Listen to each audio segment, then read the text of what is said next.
Hello, everyone, and God bless you once again to our second podcast. And so we're really excited. We're going to continue today with the marriage series, and one of my favorite subjects is marriage, because I love my wife. Okay, if I didn't love my wife that much, I would pick a different subject. But no, all jokes aside, we really want to dive deep into His Word and just see what God's plan is for marriage. I know a lot of times we've learned so many things outside of the church, outside of the biblical purpose, and so that's why it's so focused. What does God have to say about marriage? Because I think that's the most important thing, is to know what is God's purpose for that. And so for the second session that we have here, we're going to talk about communication. Okay, communication. And I want to start first with this verse, Amos chapter 3, verse 3, which says, "Can two people walk together without agreeing on the direction?" Very interesting question. So when you and your spouse are dating, communications happen naturally. I don't know if you remember those times. Everyone, I know my father would complain about me being on the phone for 4 or 5 hours. And at nighttime, I don't know how many late nights we had talking on the phone when we were dating. But for some reason, communication seemed to flow so much easier, right? Why do you think that? I don't brought know. that out in you. Why do you think that? It was easy to talk. It was easy to talk to each other. Maybe because we didn't have bills, or what was it that we didn't Maybe. have? I don't know what it was, but it seems like when we're in a dating stage, and I know I was even having a conversation with our son about this, because he had this weird mentality about conquering, getting conquering a woman and having a wife and all those things.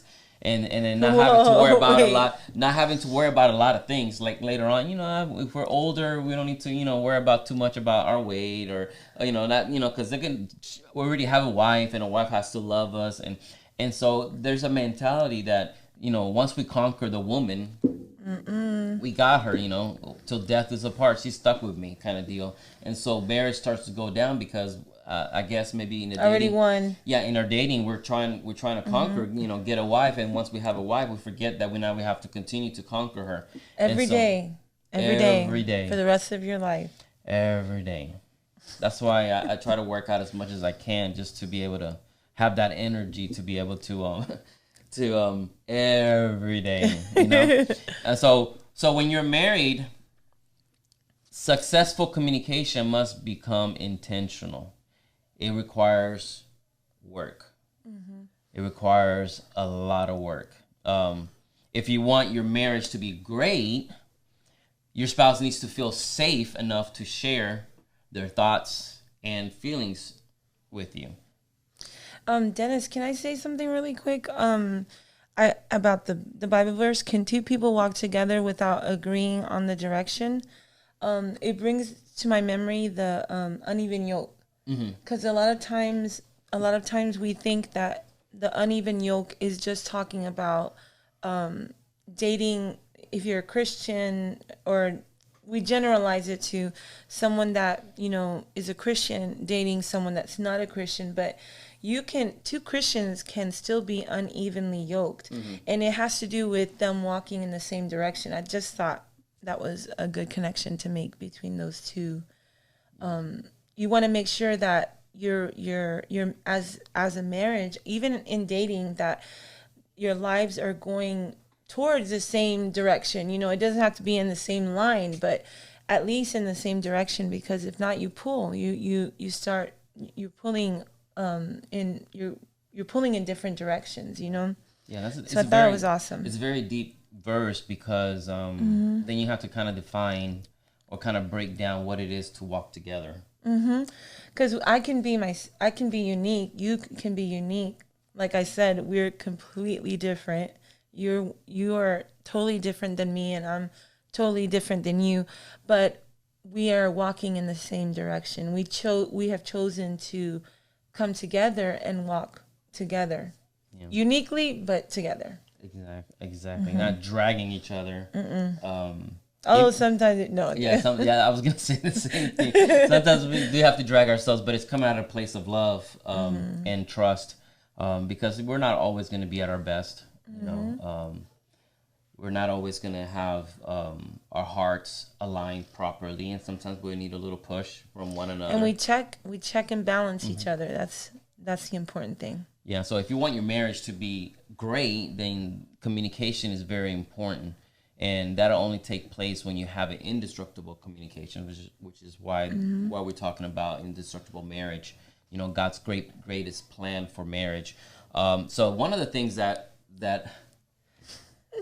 you can testify that I've told you this over and over, and I think most women and men too. Don't get me wrong, men do too, but men complain about this more than women. Women sometimes they just be happy that they finally got a few words from you. But then the men complain that they got too many words from her, which is the right tone.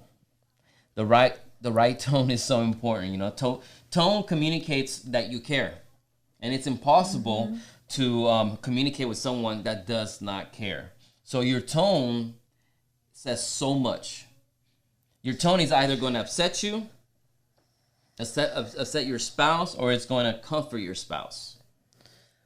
Well, you want to make sure that in when it comes to communicating that you feel safe to be able to talk to your spouse. So that translates differently for men and women, because for me, for me to feel safe with telling you my emotions, because we have these conversations all the time, and you are very introspective. You know, you're very to yourself, introverted. You're very to yourself, and I have to express myself. I have to tell you how I feel, and so we had to find a balance between the two of those. Yeah, I have my moments. I have my moments that I can be extrovert. Usually, you give me a mic, and now I'm like, no, that has to be the Lord, you know. But then you take the mic away, and I'm like, back to my regular self. And then another thing, Dennis, is that I want to make sure that, you know, I kind of relive the experience, because I want you to, you know, I want you to feel like you were there. Yeah. So when I express myself, I have to, you know, kind of calm down a little bit, because I tend to want to make you feel like you were there, and then you're like, you know, you bring me back down to earth. Back to earth. But yes, communication, our tone. So when it comes to, you know, having the right tone, how is it that you would like me to demonstrate that I care? Well, I think one good thing is that I don't feel like I'm talking to myself. You know, because sometimes you are an expert listener.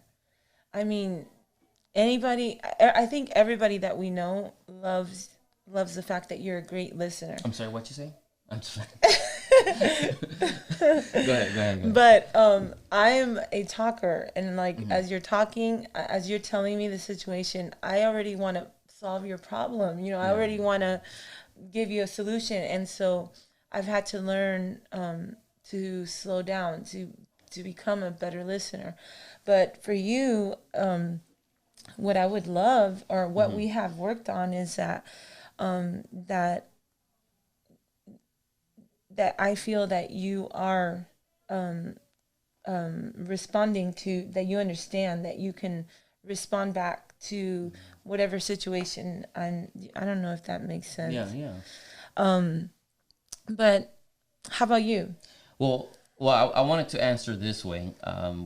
I think security, the way we speak to a woman, the tone should be a tone that provides security. You know, sometimes our tone shows that we don't care, and then so it'll make the woman feel like they have to go a little bit extra mile, or take things back in control, in the sense of, I'm losing my security. What do I need to do? I need to slap some sense into my husband, because I don't feel safe, you know, with the way he's talking to me. For us as men, I think, going back to even the first episode that we talked about, there has to be the tone can reflect either honor, Or respect. honor and respect, or dishonor and disrespect.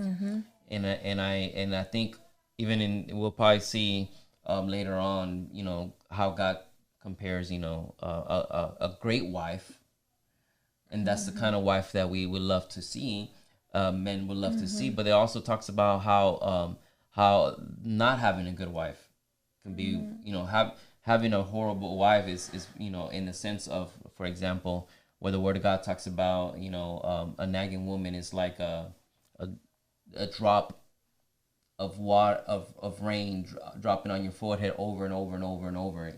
That's torture. That's torture. Nagging is torture. So the last thing you want is to see a wife treat you not as a man but as a boy. So okay, so there's another part to that, because hit me. Go ahead. Well, the thing is that why does a woman feel that she needs to nag? When we have our moments, I let you know, I don't want to be someone that's nagging and saying things, but sometimes a woman, a wife feels that, I think it's something that has to be worked on at the same time. We don't want to, a husband doesn't like a nagging wife, but then what can I do so that she can stop nagging, Yeah, and nagging is not always, the issue with nagging, we mislabel nagging. Oh, it's annoying. All the time. I know it's annoying. We just say everything is nagging. If you don't like what you're hearing, it's nagging. Oh yeah. Oh why, and then so what happens is that you start becoming insecure about, and we're gonna talk about this in a little bit, about how do I tell him what I need to tell him without sounding like I'm nagging, and women probably struggle with, if I tell him the truth, I'm gonna be accused of being a nagging wife. Or the worst thing that you can tell, one of the worst things you can tell your wife, you're just like my mother. You don't want to hear those words. And so I think men also have to take responsibility in having a thicker skin, because we got to be able to hear the truth. But again, when it goes back to the right tone, you can speak the truth in an honoring way. It's like a simple example of shoes in the living room. Your shoes everywhere. A wife will come and tell her husband, "Hey, can please don't forget to put the shoes away."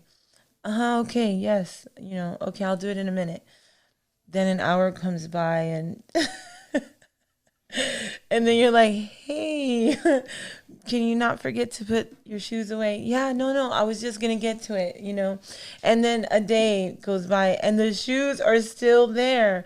So this is just an example. The wife comes back, "Hey, you need to put the shoes away. Can you please put the shoes away? Yeah. I've asked you a couple." And then it's like, "Oh yes, so you don't want to be that person that is always reminding you, but then the woman has a problem because she wants to drive her point home, that she just won't relent. Like, just put the shoes away." Yeah. But so we have to find a happy medium to understand how you speak to your husband. Everything can get done easier speaking to your husband with honor and respect, but also the husband understanding, I don't think women like to have to, nag. This is not something that we're proud of, It's actually something that we don't like. Here's one example that really, really can hurt a marriage. Okay. Okay. Here's the example. The wife goes and tells her husband, "Hey, the trash is full." Oh man. Yes. Right? Or your son. And then you be like, "Yes, it is. Thank you for letting me know." But or the communication, "Hey, can you throw the trash out because the trash is full?"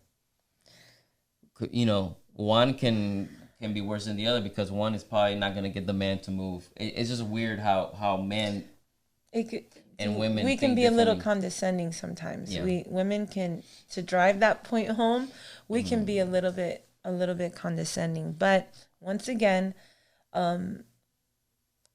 it's about it's about the action. It's about the action of, okay, hey, we need to take out the trash. And then, so once again, I'm just saying that it's a two part. Yeah, It's a it two is. part. Communication is it's a tricky thing, Yeah. and I'm gonna tell you, we're still working with it. I mean, I do believe we've gotten so much better. I have become a way better communicator with the help of my wife, because I No, think you that's taught the me a key lot. word. I think that's the key. The key is that she'll help me be a better communicator to her, and I can help her communicate better to be effective with me. So I think that's the key. Now, I want to go into three main types of communication. Okay, we have the proactive communication. Okay, that's talking before a fight, so you do not have disagreements. Okay, so this can be for example, dedicate 3 to 5 days a year to go on a vision retreat, like coming out together and let's go on a weekend, and let's go to Padre Island, or let's go to San Antonio, and let's just talk about our marriage, talk about our vision, talk about what things we need to work on. And I know sometimes we'll have some moments like that when we're in the car, or just say, hey, what do you think about this? How do we deal with this? And it's being proactive. Don't wait until your kids are about to graduate to now try to figure out, okay, what's going to happen with our kids? Do we raise them right? No. You want to be proactive. Before you even bring up kids, you want to figure out, okay, how are we going to how are we going to help our kids grow? How are we going to Grow our teach family. them? Yeah. Grow our family. Dennis, when it comes to, I don't think a lot of people are used to that. No. Hearing the statement of, you have to have a vision for your marriage. Like, people are used to hearing you have to have a vision for your church, your ministry, for your business. What's your vision for your dreams? But to have a vision for your marriage, it's kind of, it feels kind of weird when people hear it. But it's so true. We have to have a vision. Where do we see our marriage in a year from now, in 5 years from now, or 10 years from now, or next month? Like, what are the things that we want to work on in our marriage, so that we can keep moving, like we said in the beginning, in the same direction, And I do think that is super important, to take some time between a husband and a wife, between spouses, and have that alone time, and just kind of collect your thoughts and understand what is it that we want, for not just for us, but for our family, because the decisions that we make with me and you will affect our children. And so I just thought that's something that I think marriages should look more into, to having a vision for their marriage. Yeah, I actually believe that vision is one of the most important things a marriage has to have. And the issue is not having a vision. I think sometimes the issue is that we have multiple visions. The wife may have a different vision. The husband may have a different vision, and they don't share their vision. And I think it's important to have those moments to kind of communicate your visions and see where we need to have God come in and clean that up and polish it up and make it into a vision that is given by God, because the vision should be given by God. Uniquely for you and me, because you come from a different family structure, and I came from a very different family structure as well, And so what we were raised with, or what we saw for the majority of our life, that was our parents, So when we come together, how is it that, what are the things that we want our marriage to look like? So for instance, I know there were things that when we got married that I, how do I say, there, how there's people that learn from other people's mistakes, and then there's people that life experiences that generally have to make those mistakes to learn from them. They're the more daring people, risky people. And both are good, both are needed. But when it came to marriage, when it came to family, I always was someone that learned from other people's experiences. So things that I saw when I came in to our marriage, I those were things that I knew I didn't want for us and so forth. Then there were other aspects that, because of you, you were able to help me get through some of those, so that we can fine tune the vision that we have for us as a marriage, and then our children. When this was before we had Ruthie and Caleb, and then as we grow, as our children became older and things like that, there were some things that had to change in the vision that we had for our marriage, because we had a daughter, then we had a son, and then the different experiences that we had with them kind of fine-tuned where our marriage was going. But yes, I'm the talker. I'm so sorry. Go ahead. Yeah, and so no, that's great. So the first one is proactive communication, and that's obviously talking before the issues happen. Being ready for it in advance, and that can be. You're a proactive communicator. I can be if I don't get distracted. Yeah. If you're not hungry. And if I'm not hungry. But now there's the second one, which is the personal communication. Okay, and this is happening. There can be a daily discussion, and these we have quite a bit. Communicator. yeah, and so it's talking about issues in your life, current things that are happening. Maybe dedicating around at least 30 to 60 minutes on a day without interruption. Okay, and that can be tough. I think we can say at least 15 minutes. We do. Yeah. But it's a challenge. Especially for I'm men. Smiling, right? Yeah, because you love it. No, well, yes, I do. But our lives were so busy. At one point, our lives became so busy, and with ministry and with our kids growing up, the things that they had in school, and and we found ourselves that by the end of the day, we were so tired that we didn't. You were fine because you go into your sleeping. I'm sleeping. I'm asleep. I'm resting, I'm refueling. But for me, that's someone that I have to talk to someone. It was really hard for me. So I would, right before we went to bed, I found like it was the moment that we can. That you can. Go ahead. That I can. That was the only time that I thought that I had your 100% attention. So I would try to bring things up, and you were like, Thelma, is there a better time that we can, because I didn't realize that by me talking about it, it causes you to think about those things, and then you can't get a full night's sleep. I only thought about what was important to me. Just being honest. I needed to, I had all these things passing through my mind. So I wanted to express to you exactly what I felt. And but I didn't realize what it was doing to you. So we came up with a compromise. What was the compromise? Did we? Yes. Maybe a little bit earlier. Yeah, just a little bit. We decided. Okay, if you don't remember, then we have. I decided to give in. I was like, no. We said, okay, so we're gonna take at least 15 minutes a day to just talk to each other. Just see. But just a little bit earlier. Yeah. Not too, maybe like 15 minutes earlier than the usual. But just to talk and how, about anything. It could be anything, what you heard on the news but it's important that we had that time on a daily basis so that we can. And I think we have more of those times now. Yeah. If I'm not mistaken, like even like coming home from work, we take those times. Sometimes I'm like, okay, let's get ready. You have food to ready. You have to like, mentally let's go prepare. to the room and let's talk first. And I'm like, I'm hungry, but it's okay. I'll do it. So we have found extra times just in case, and I think that's good. Extra times just in case the one that you planned for the evening doesn't work out because of situation. But the key is that the communication is being met. Because what happens is that when we don't get to this level of communication, then it's gonna blow up sooner or later. It's gonna blow up somewhere. An issue that shouldn't have been an issue becomes a big problem.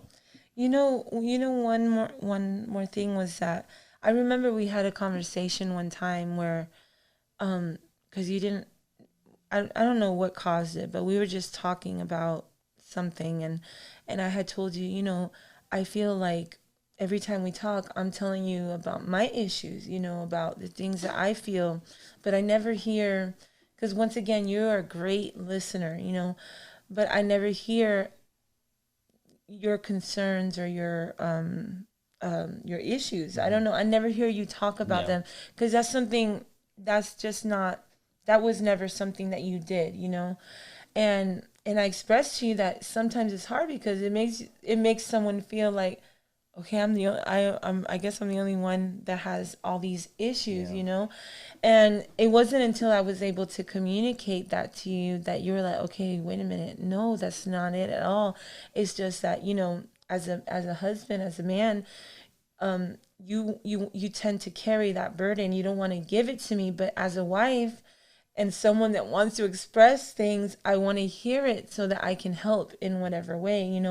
So that's something that out of communication, out of talking to one another, we were able to understand each other a little bit better. And that's a struggle with men, which is the third one that you're talking about, which is the intimate communication. It's really hard to verbally and physically show affection for a man because of the way we're built, where we want to protect. We want to protect our spouse. We don't want to burden our spouse with our problems. Usually that's the way men are. They're sacrificial in that sense, but at the same time, we end up hurting more sometimes when we do that because then the wife is clueless on how his heart is doing. And so it's important for that connection, for that intimacy, and intimacy is affected when we're not expressing ourselves, when we're not expressing what's going on with our mind, what's going on thought. And the thing is that men, if we're not able to get to this type of communication, then we struggle with a lot of things. We struggle with our relationship with God because now we're not really expressing ourselves. That's why we come to church, and a lot of men struggle with just expressing their love towards God during worship time because we don't have this practice, And I think women help men, wives can help men become better worshipers when they practice expressing their emotions. Expressing is not bad. It doesn't make you less of a man to be able to express your emotion, And we have this idea that like even our senior pastor mentioned about men crying. Sometimes we teach boys, boys don't cry, or men don't cry. That's for girls, And so you start teaching the wrong image of a man. But we know men cry. Yeah. Jesus wept. I think it's important for men to be vulnerable. I was just talking to Ruthie. We were driving. Her prom was this past weekend, and we always end up talking about relationships and things like that. She's at that age now, and something that I told her is that, Ruthie, because we listen to a lot of worship music, and I told her there's nothing more, to me, there's nothing more beautiful or wonderful to see a man worship God. I know it sounds very, because we tend to see the women express their emotions to God and cry, and there's a difference between crying and then cry baby, and it's something so amazing to know that a man of God, a masculine man of, that he's authoritative, he's a leader, but he can be vulnerable in the presence of God. He can submit himself because he knows who God is in his life. There's something very comforting in that, knowing that the person that leads you knows when to submit to the Lord, But communication verbally and physically show affection. I just want you to know that you're very good at the physical part of showing affection, because you're always you hold hands, or you're always hugging me, or you're always patting my back, or getting stuck in my hair, I don't know, but the verbally, I know that you put extra effort in that, because you're not someone that it's not in your nature to be expressive, but I have seen your effort in that. For me, the showing of the physically showing affection to communicate in communication, that one was a little bit hard for me because I don't know if you know you I mean I know you know that, but I've had to learn that. I've had to because for me, showing affection, showing love, I do it with my actions, or with the things that I do for you, but I've had to learn how to stop and say things, even with my children. I'll remind myself, tell them that you love them. Or I know that sounds bad because it's not that it's just taking the time, stopping to tell them, hey, Ruthie Caleb, I want you to know I love you. I'm so proud of you. That's not something that was, I wasn't raised that way. Not that my parents didn't do that. It's just that my parents were more, I was raised with my mom, and she did so much for us. There were times that, it was very sacrificial the way that she expressed her love to us. So hugging and saying things, it wasn't something that was easy, and I'm sure that goes into her upbringing. So when we got married, I had to learn that. I had to really learn that. And you taught me a lot. You taught me, to express myself more, to be more affectionate in that area. Like in the beginning of our marriage, it was really hard because your love language is physical touch, and we could talk about love languages another time, and quality time. So there were times where I had to sit down. You were like, "Come here, sit right here," watch a movie, and I was like, it's so awkward. You're like, I was like, okay, and then I'm like, I could be cleaning the kitchen right now. I could be, but that was I'm a tattletale on you. okay. I remember, I don't know if it was while we were dating or if it was in the beginning of our marriage, but something that I did not like that she would do is that when I would go and hug her, she would do the whole, the tapping, like, and I was like, the pat. And I was like, no, and I would force her to leave stop the patting, because at first I don't need to be burped, even though sometimes I have to let it go sometimes. But that was not that is not what I wanted. I want a full embrace hug, one of those hugs that that can energize you for all day. So I just to cut this one short is that these are things that we have to work on, and if you see that I'm not like with our kids, that we're not expressing verbally or physically showing affection, we help each other with that. But really what helped me become more physically affectionate to my children and just reaffirm them a lot more was my relationship with you. It helped me improve in those areas, So men, we got to work on verbally, showing your affection through your communication, and women probably usually would need to work more on the physical thing. But both it could be opposite. But both are important. It's one thing to say, "Baby, I love you," and when I think, "Baby, I love you so much," or "Baby, I love you," and you're washing dishes. It both at the same time. It's both. It's actions with words. Words. One without the other, there's an imbalance. Yeah. So I wanted to go over some tips about how to overcome challenges. The first one is train your children to respect your relationship. We trained our kids. If you have kids, train your kids to respect the relationship that you have with your spouse. And I think there has to be boundaries. We started when they were born. Yeah. I remember when Ruthie was a preemie. So as a preemie, I wanted her. Well, we did have her in our bedroom for a long time in the bassinet because she was a preemie, But when she was able to, I couldn't sleep. I would just watch her and stare at her, to make sure she was breathing.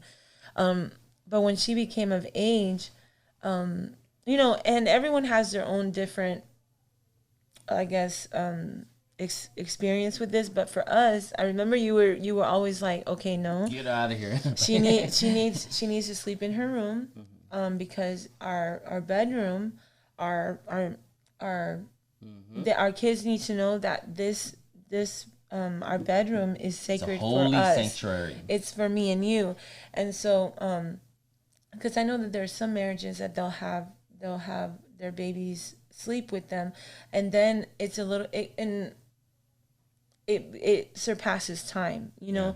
And then whether we want to face it or not, it affects the intimacy in the marriage, you know. So we started our kids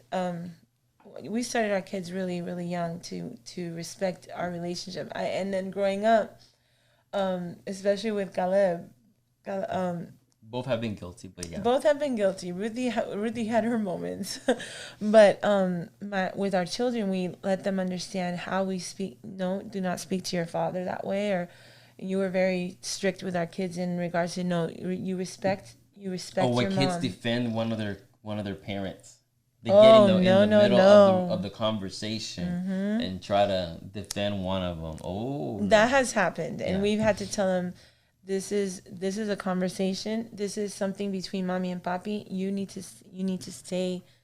This is not for you to take sides. This is not your place for conversation, you know, and just things like that, to respect our relationship as a mother and as mother and father. Yeah. And so another tip is we have to change our priorities. Sometimes you may have to give up something, you know. Maybe some men need to give up watching Sports Center 3 or 4 times a day. And just watch it just once.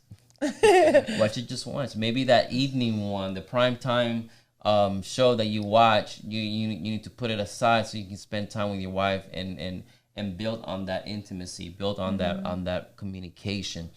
And I remember, you know, one of the things that I really, and I use that example joke, you know, I'm not really joking about it. I'm talking about, I had to do that myself.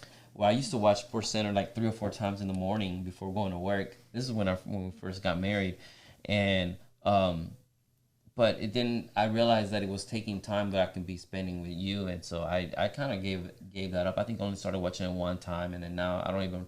I love sports, but I don't watch sports because I found something that's much better. That's you, baby. Thank you, Yamar. And so it's sometimes we have to give up certain things. There'll be times, you know, I've heard other people have given up, you know, doing certain things just to please their wife, for temporary reasons or for whatever it may be, for a season of uplifting it again. Now, I'm not saying that men can't have fun. Yeah, Because men need to have fun. I mean, the one of the worst things that a man can do is not have fun. Yeah, because that goes back into, it's not that you can't do your own thing, because that, I think that's important. I think that is essential in a marriage. You need your own space, you know, but you just want to make sure that your spouse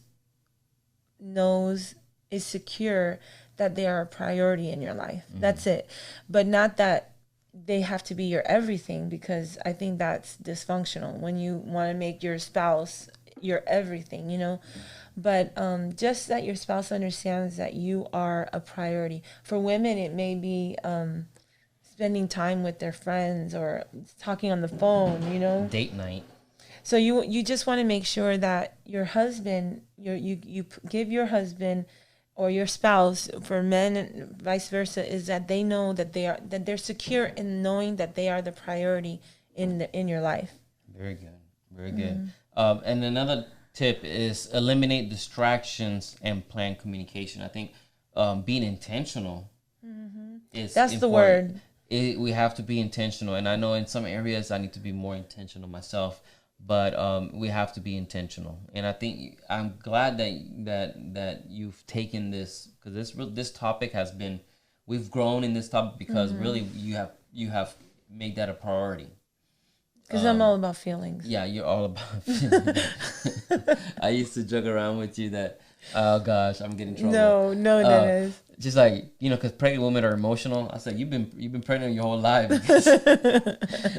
because she's so emotional. But I think it has helped us, and it's still helping us, because that's your strength. And I think that's the key thing in here, is that there's gonna be things that maybe there is a man out there, and I don't like you if you are there. That you're really good at communication, and communication is very important to you, and you're very in touch with your emotions. We don't like you, but but my wife, she's the one that is in touch with that, and that's a good thing, and she pulls out of me the better version of me, because God has called us to this. And remember, marriage reflects the relationship of God with us.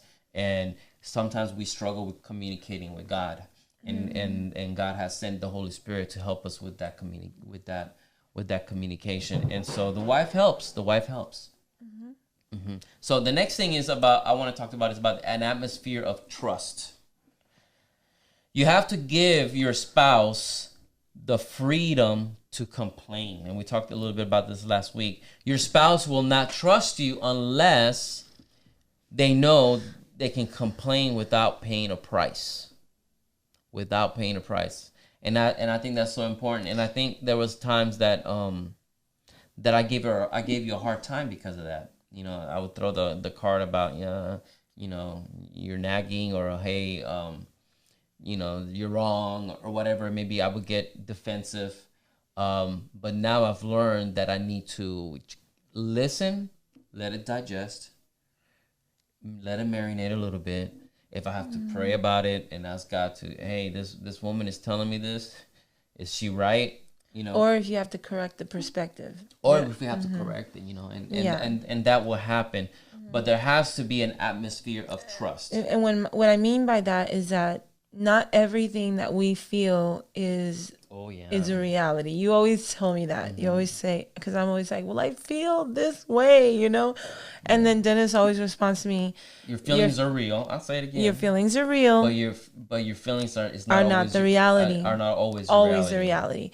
And so it's important that you listen, you hear it, you let it marinate, but also as a husband, maybe you see there, and that's happened many times, where he's had to correct the perspective. I was seeing something incorrectly, you know, and that communication between us, I've been able to, okay, I was wrong in this. I wasn't thinking right, or I let my emotions get the best of me, or whatever, you know. Trust is, I would say, a foundation in a marriage. If you don't have trust, if you can't trust your spouse, then I really don't know of any marriage that is successful if they don't trust their spouse, if they don't have that 100% trust in their husband or in their wife. It's just you're walking on eggshells constantly in the marriage. I do think that it's important, you know, because women tend to complain a lot, you know, but it's important that we do give it, and I will also say that a husband, when he makes a complaint, that the wife automatically is like, oh no, you're wrong. No, she doesn't even want to hear it, you know. I've had those moments, and it goes both ways. So we have to be able to receive it and hear the other person's perspective, and maybe either correct your own, or shine some light on what the other person's perspective is. No, that's not what happened, or just to clarify. Yeah, and so this next point that I wanted to bring is actually one that we've encountered, and which is the confidentiality. You know, confidentiality means personal information stays in this marriage, and it is not used against each other in conflict. And unfortunately, marriages fail in this. You know, and I can be real with you guys. I failed in this, where I open up to friendships about the marriage without your permission. Confess. And so, you know, and it affected us. This was many years ago. It affected us, and it affected the friendships. You know, once you break those boundaries, it really affects the marriage. And I remember going through a lot of pain and suffering. We went through a lot of pain and suffering because the trust was lost. and I had to win my trust. I had to win my trust, and it took a long time to get that trust. And it caused conflict after conflict after conflict, because of that. Well, I think it's important that a husband and wife understand that there's like different spheres of relationship in your life. The first sphere is me with God and you with God, not us with God. That's the second. But I have to have my own relationship with God. There's things that I express to God, you express to God, and then there's us with God. Um, and I always say God has to be in the middle because he's in every sphere. But that the trust or the confidentiality between a husband and wife is sacred. It's something very sacred. It should be where you can be your most vulnerable and understand that your spouse is receiving information or how you feel, and that they want to understand you better, but that it's a safe place. You can talk to me about it. Then your children with our children with us is the next sphere, I would say, and so forth. If there's something in a marriage that we cannot talk about or that we don't see eye to eye, then I think that's important that you bring in a pastor, or I would say your pastor. Not every leader or every spiritual leader is someone you need to bring into your marriage. You both have to decide together who is that person that as a marriage you both feel safe with. And there's times, I'm sure that there's people that maybe they feel comfortable with you, but they don't feel comfortable with me, or vice versa. They feel comfortable with me, or they don't feel comfortable with you, and that them as a marriage has to take that under consideration. Then we are not the people to come and see. But I think it's important that if there's something that we cannot be resolved, you go to someone that can carry that weight, carry that responsibility. That we both trust that can do that. Yeah. And I think that was the issue, at least from our experiences, that we needed to go to someone that we both agree and both can handle the information that we're sharing. And unfortunately, that happens a lot. It happens a lot. Men don't open up a lot, but with other men they open up. And that's why I'm sorry, barbershops, you get bad reps, but and hair salons. And hair salons, y'all get really bad, because when the guys get together, oh man, if you're not careful, you can have an atmosphere where men are just complaining about their wives. You know what else is horrible? And I just want to keep us real. Like what's horrible and something that I know we do this all the time is that we get into a conflict and we want to bring up something that happened 10 years ago. Or we want to last year. Well, you always do this. That was my favorite word. At one point, it was always. Like you did it one time before, and it's like you always do this, But that goes into the not using your past to against your spouse. Now there may be some things that a spouse has dealt with or has gone through in a marriage and it hasn't been resolved. Maybe you feel that it's been resolved, but your spouse doesn't, and he or she is still dealing with some trauma or some things that happened in the past. So then you have a responsibility to maybe go back. Okay, let's go back and let's heal this area in our marriage, so that way as we move forward, we don't have to go back to, bringing that back.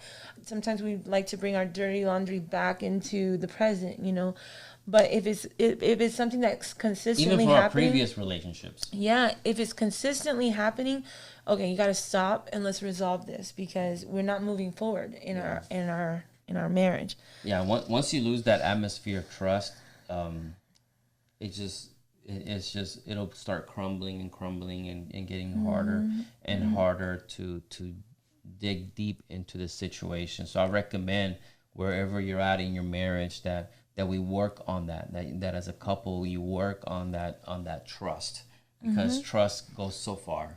You know, the next atmosphere that we need to have is an atmosphere of truth.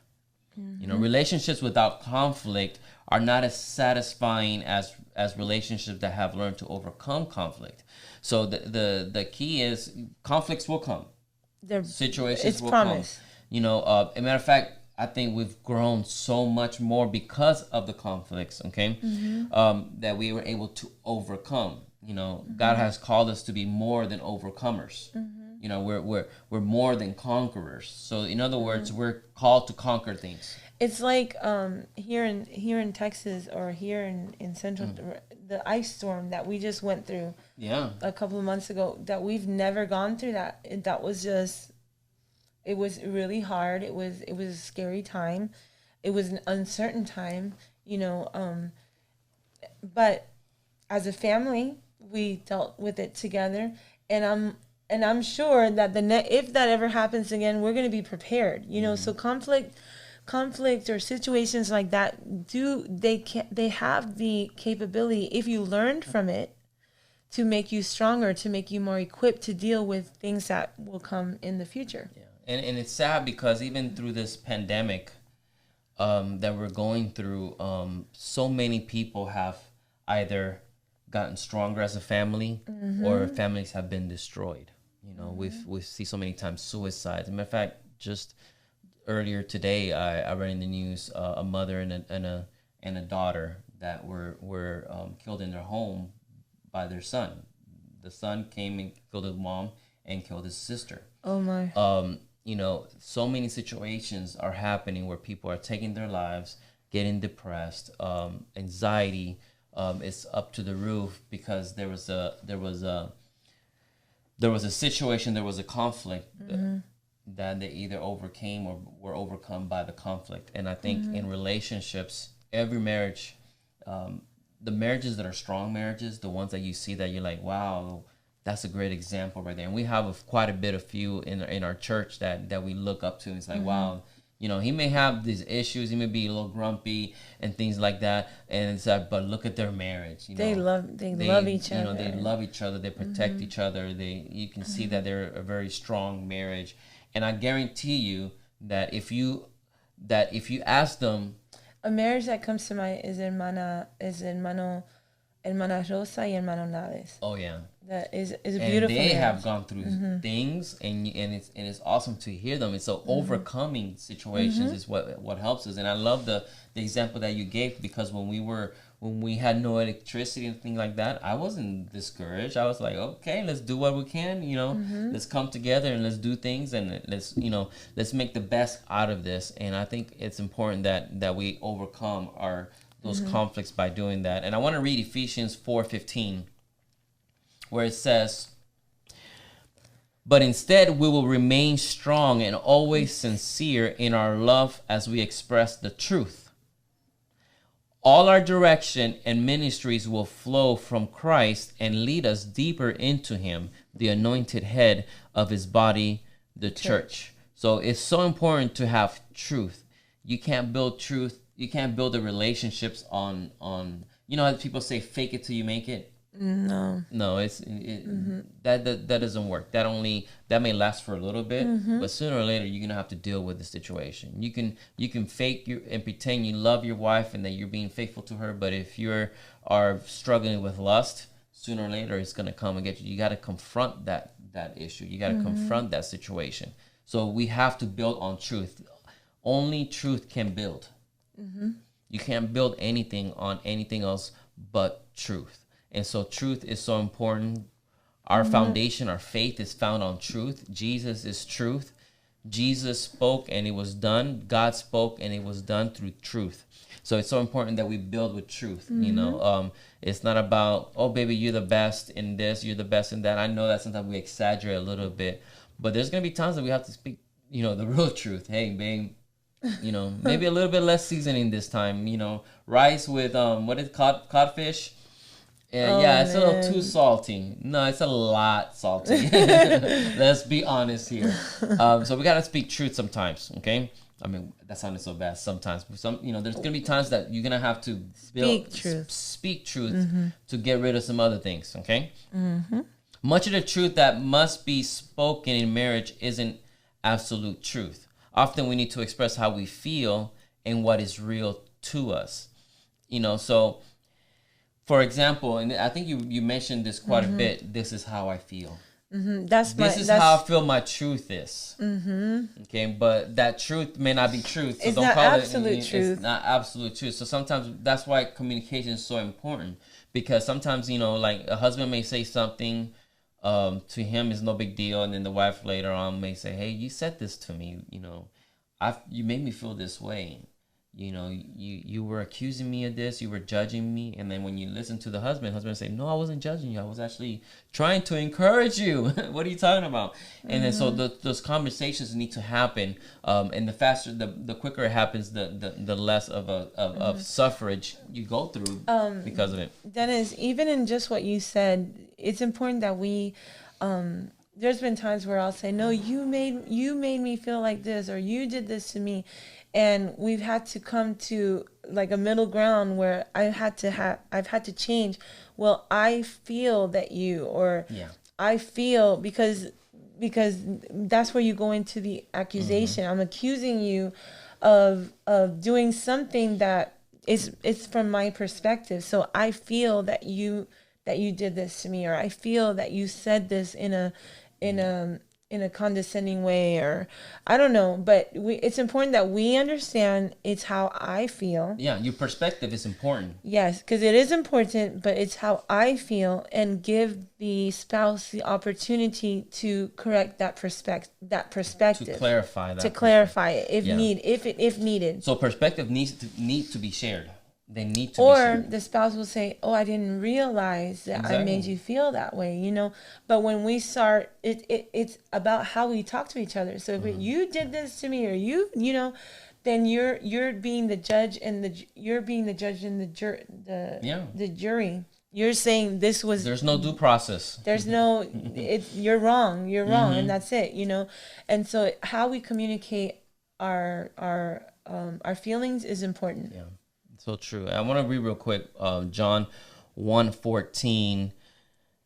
"And so the living expression became a man and lived among us, and we gazed upon the splendor of his glory, the glory of the one and only who came from the Father, overflowing with tender mercy and truth."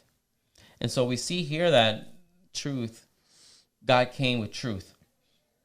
It's only truth that can save us. It's only truth that can that can redeem us, that can bring us the freedom that we need, that can give us the opportunity to have healthy relationships. All trust has to be preceded by grace. The first 3 minutes of a conversation will determine the outcome. So, like example, we see this a lot.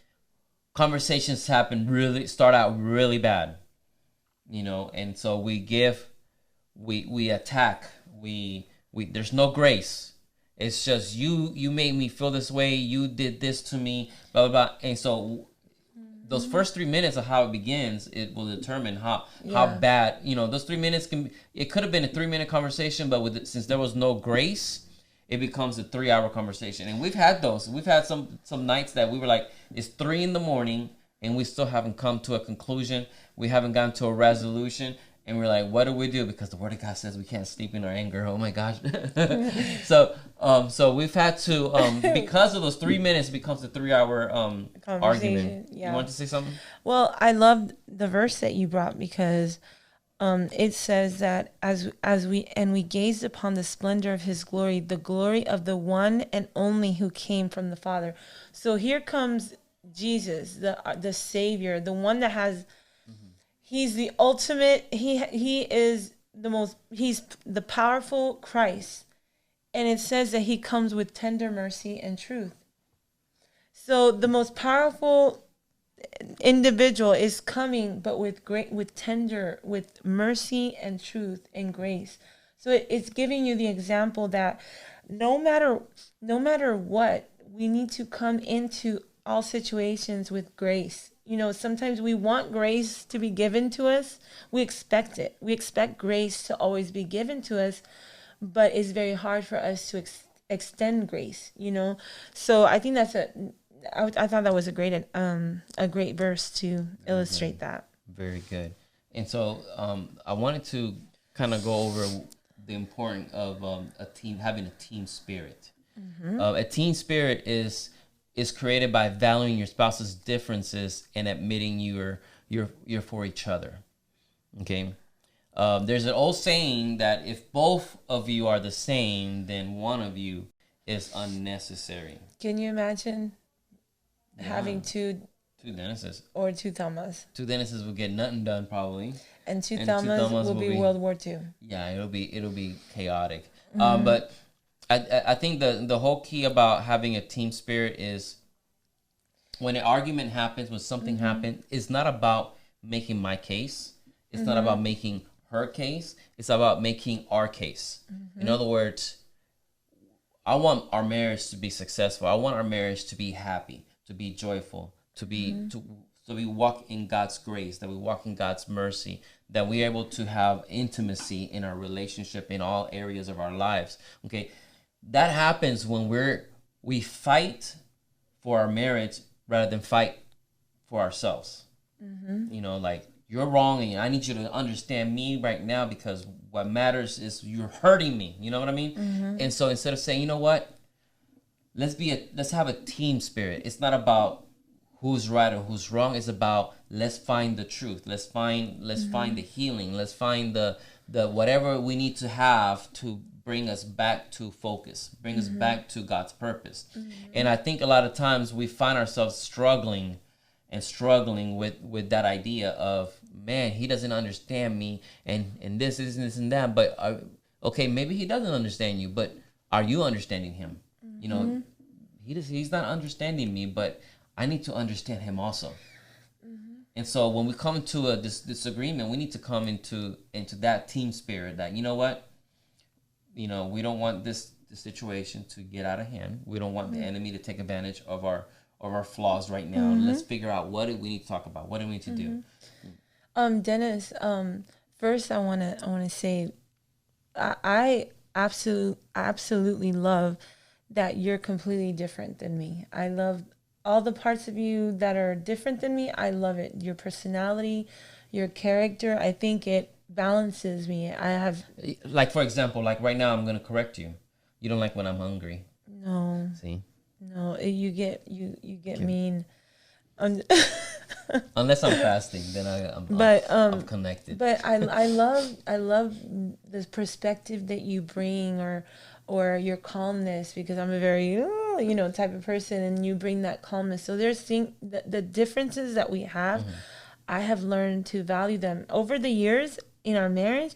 We kind of start adapting to each other, and maybe there'll be times that we look similar. We have the same perspective on these, because that's we become one, and we continue to become one in our marriage. But the other day we were in the car, and we were talking, and we were talking about conflicts that we have had in our 19 years of marriage. I got it. Okay. So one of the I remember there was one conflict that we had that was really, really hard. It was a really hard time. It was in the beginning of our marriage, and it was really, really hard. It was almost like one of those, are we going to get through this? Or I don't know how we're going to get through this, And I had asked you, I said, when because we remembered exactly what it was. And I had asked you, what made you feel at that moment that that we were going to be okay, that we were going to see each other through this situation. And for me, it was, I thought everything was going to be okay the moment that I felt that you understood me, that you heard me. And the moment that I felt, okay, he understands where I'm coming from, because in the beginning, it was more of like a wall. There was a wall between how I felt and how you felt. But at a certain moment in that conflict, I felt that you took the time to hear me and wanted to understand me. Yeah. And then I had asked you what was the moment that you felt that you were able to see, what was it? That things were gonna be okay. That things were going to be okay, and you had a different Yeah. response. Yeah, for me it was very different. For me it was actually I know it may sound uh, super spiritual, whatever, maybe, I don't know what the word is. Cliche or whatever, but or super religious, but it really was when I was able to see God's perspective. And what I mean by God's perspective is when I was able to see you for how God sees you. You know, there was some pride in me. There was this arrogance in me, even though I may seem kind of humble and quiet. You know, quiet people are dangerous. Quiet people are dangerous because inside there could be a chaos. There can be a chaos inside, but we know how to contain it. Well, the way you felt, I'm sure a lot of people that have been raised in the church, they feel that way. Yeah, where I felt, well, I've been raised in church. I know the Word of God. I have great example of parents. I think I know a little bit more than you, sister, from another mister. And so I had this arrogance in me, and I didn't want to see her point of view because I felt like my point of view had more weight to it. And so it wasn't until God showed me that God has gifted you, that God has given you things that I don't have, and I needed to appreciate it, that I started focusing more on what you did have, and I started seeing, wow, God is using you in this way. God is letting you see things and that I don't see. And women are built different, and women have different gifts than men do, and we need to appreciate them. And it's not always going to be correct. They're not always going to be right, even though we joke around a lot of times. You're right, babe. You're always right. But the reality is that there's going to be times that we're right, and sometimes they're going to be right, and sometimes we're both wrong. But the important thing is to recognize when it's God and when it's not God. And in my case, I started seeing you more and appreciating you more. And I think we focus so much on who we're not, like areas we're lacking in, and we complain like I wish my wife was like this. I wish my husband, was like that husband. And then we forget that God gifted you, and we got to see those gifts, because it's those gifts that are going to bring us closer together, where it's like, wow, you're amazing. Wow, the way you are with the kids, the way you are with people, the way you are in your relationship with God, the way you are interested in me, the way, all these things I started noticing. And that's when I realized, wow, God has blessed me. Sometimes we forget how blessed we are in our marriage because we're so focused on the things that are not working. Yeah. And I think that's actually super key for a lot of marriages. If they can ask God, God, change my perspective on my spouse, that I can see him or her the way that you want me to see him or her, because the vision that I have, or the way that I'm seeing my husband or my wife is distorted, or it's injured, or it's fractured, it's not healthy. But if we can ask God to see our spouse in a way, in his perspective, we can value our spouses more. For us, my relationship with you, we were best friends. We still are. We are best friends, yeah.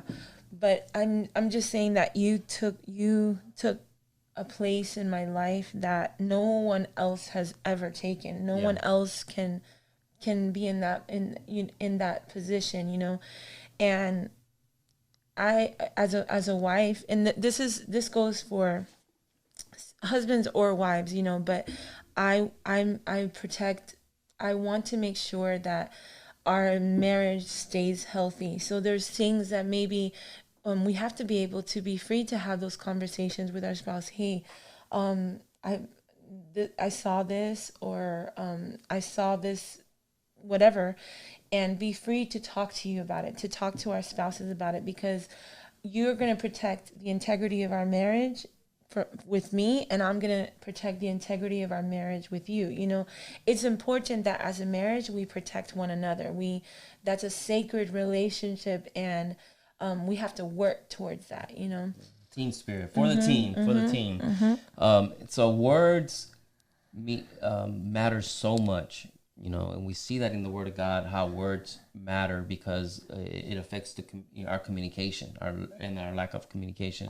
It's like Proverbs 18:20-21. I'll read it real quick, and then I won't have you finish out with the next verse. But Proverbs 18:20-21 says, "Sharing words of wisdom is satisfying to your inner being. It encourages you to know that you've changed someone else's life." That's how powerful it is. Your words are so powerful that they will kill or give life. And the talkative person will reap the consequences. I'm the talkative person. No. Yeah, more consequences for those talkers. But words matter. You know, words matter. I think at the end of it all, I think one of the reasons why we love we're loving this podcast, even the theme of this podcast is matters of the heart, because at the end, everything that we want to know is about our heart, the state of our heart, because that's what God is after. God is after our heart, and words reflect what's in our heart. And it's so powerful. We can speak life. You can speak life into your marriage, or speak death to your marriage with the words that you give. And we wanted to close out with this, James chapter 3, verse 1-12. My dear brothers and sisters, don't be so eager to become a teacher in the church, since you know that we who teach are held to a higher standard of judgment. We all fail in many areas, but especially with our words. Yet if we're able to bridle the words, that's an important word. If we're able to bridle the words we say, we are powerful enough to control ourselves in every way. And that means our character is mature and fully developed. Horses have bits and bridles in their mouths so that we can control and guide their large body. And the same with mighty ships. Though they are massive and driven by fierce winds, yet they are steered by a tiny rudder at the direction of the person at the helm. And so the tongue is a small part of the body, yet it carries great power. Just think of how a small flame can set a huge forest ablaze, and the tongue is a fire. It can be compared to the sum total of wickedness and is the most dangerous part of our human body. It corrupts the entire body and is a hellish flame. It releases a fire that can burn throughout the course of human existence. For every wild animal on earth, including birds, creeping reptiles, and creatures of the sea and land, have all been overpowered and tamed by humans. But the tongue is not able to be tamed. It's a fickle, unrestrained evil that spews out words full of toxic poison. We use our tongue to praise God, our Father, and then turn around and curse a person who was made in his very image. Out of the same mouth we pour out words of praise 1 minute and curses the next. My brothers and sisters, this should never be. Would you look for olives hanging on a fig tree, or go to pick figs from a grapevine? Is it possible that fresh and bitter water can flow out of the same spring? So neither can a bitter spring produce fresh water. There's so much in there, and I would encourage you that you study that passage right there, because there's so much there, and the key thing is that there's power in your words. Mm-hmm. What you communicate or you don't communicate can affect your relationship. Mm-hmm. And another thing is that you see in other parts of the Bible that you know, what man can, it's saying all these things that you got to control your tongue, you got to do this, you got to bridle your tongue. If you can bridle your tongue, then you can walk in the direction that God wants you to, you know, that you need to walk in. And the issue is that we can't control our on our own. We really can't. There'll be some things that you can. But sooner or later, you're going to fail, because you're human. You are going to fail. Okay? And that's why it's so important to ask for God's grace to be upon us. That's why it's so important that we ask Jesus to help us in our marriage. Mm-hmm. God has to be involved in the marriage. Mm-hmm. God's indestructible plan for marriage involves Him. Mm-hmm. It's not, how can me and my wife do marriage? It's how can me and my wife and God do this marriage, because we need God. God is the only one that can help us. And even if we make a mistake, we're going to need God's grace to help us, heal those things that as humans we make the mistake of doing. It's almost like we have to stop and ask ourselves, what does God want us to see? Or what does God want us to say? Is this something that God is expecting of us? In any situation in our marriage, in any family situation, what is it that God wants you? Because if we don't stop and focus on that, then we will be led by our emotions. Yeah. So just to close out, because I know we've gone a little bit extra on the time, communication is the essential element to every great marriage. And communication is body language. It's the tone. It's whether you're a good listener, the way that you respond. Because communication is a big basket that we have to, and it's not just one or two pieces. Because in trust, all these things that we're talking about, trust, speaking in truth, it's a good communication. It's a healthy communication.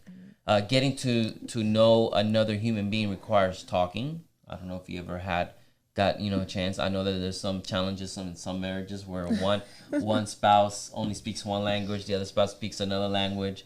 But they find a way to be able to communicate, and we have to talk. Whether it be going through like a little app that translates you or whatever it may be, but we have to talk.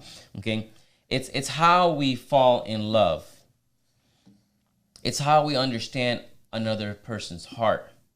It's how we resolve problems and discuss needs. So it's so important. Whether you're a man or a woman, communication is central to a good marriage. You got to speak kindness and positive words and to each other, and watch how God will draw you closer than ever before. Like you said, your tone, giving your spouse the freedom to complain, and a commitment to speaking the truth in love will create an indestructible communication. Okay, now before we close out, you wanted to do some some questions, some things that they can do at home, and I encourage you, take some time to sit down, be intentional with your husband or your wife, your spouse, and take some time to really think about these questions and ask each other these questions. So here's one.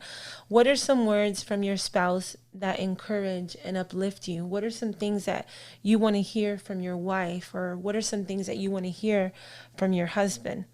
Another question, praise reminds us what is good and right in our spouse. Is there a praise? Is there a praise that you can give your spouse for three things that they've done in the past, or for you or for a family? Is there something that you can appreciate from your husband? This past week, it's important that we learn how to praise each other, and that's words of affirmation. Congratulate them for trying, for making an effort. Okay. Here's another one. When your spouse comes home, what is your typical routine? Do you talk with each other about the details of your day later, or not much at all? Do you take time to, hey, I just want to hear how your day was? Talk about your routine, anything that could maybe be difficult or hard to express. How was your day at work? Well, I had this thing with my boss. Okay, what happened? Just to let them air it out. Make time for that communication. Here's another one. Do you and your spouse have a consistent, regular time set aside for talking about your relationship and family? This goes into having a vision for your marriage.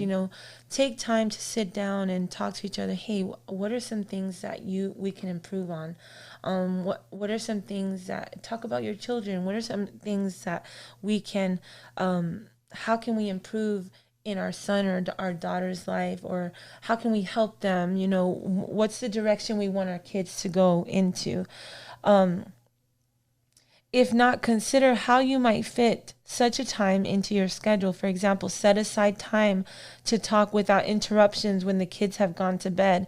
If you do have a regular time for communication, discuss whether there is anything you can do to make it more productive. Maybe before bed is not for you. For us, it's not, because Dennis is very, he loves his sleep, and then when I start conversating with him, then he starts thinking about that at night, and then he doesn't sleep, So we have to make a time during the day that we can talk about whatever is important to us. There's two more. Answer and unresolved conflict can be very damaging. I'm sorry. Anger and unresolved conflict can be very damaging to your relationship. You can begin to diffuse anger by giving your spouse the freedom to complain. So choose a minor frustration that you have with your spouse. And we've done this. This is pretty awesome. Talk about the issue. Listen to the complaint with an open heart and without getting defensive or frustrated. With grace, and that's the conversation of Dennis. Is there something that you feel that I can improve in as your wife? I know that may sound silly. Yes, can I tell you right now? I'm just playing. Go ahead. I know that may sound silly, or but I think those are. If there's anyone that you want to make happy in this world, it's your husband, it's your wife. Mm-hmm. So what can I do to help improve, and vice versa? It's not just me asking him; he'll ask me. And the last one.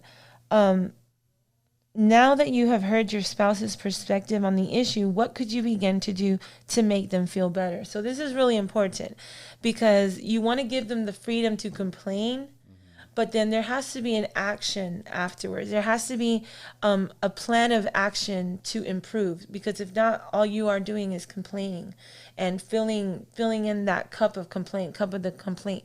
You want to be able to make your complaint or the issue, state the issue, and then have a plan of action of how can we improve in this, and that's the follow through. So that way we can make sure that we improve in our marriage. So a lot of the things that we've gone through over the years, we've talked about it. And we're far from perfect. We've made dumb mistakes, and communication we had to work on, and we're still working on it, but the goal is that if there's something that Dennis feels is affecting our marriage, then what steps am I going to take to improve in this area so it doesn't happen again, or that it doesn't affect us as a marriage or as a family, and vice versa. There has to be an action plan to the complaint. If not, bitterness is going to grow, and resentment and the nagging will begin. And those are all things that we want to steer clear from. Yeah. So you got homework, people. Please, leave a comment. Let us know what impacted you. Maybe you want to share a little bit of your own marriage, maybe some things that you've learned that you would like to share about communication. And marriage is awesome. Marriage is very awesome. It's an adventure. And leave a like if you liked it. If you didn't like it, don't leave a dislike. But we love you, and we hope that this is blessing you, and that hopefully we'll see you next week. Okay? God bless you. We love y'all. God bless you. Mwah.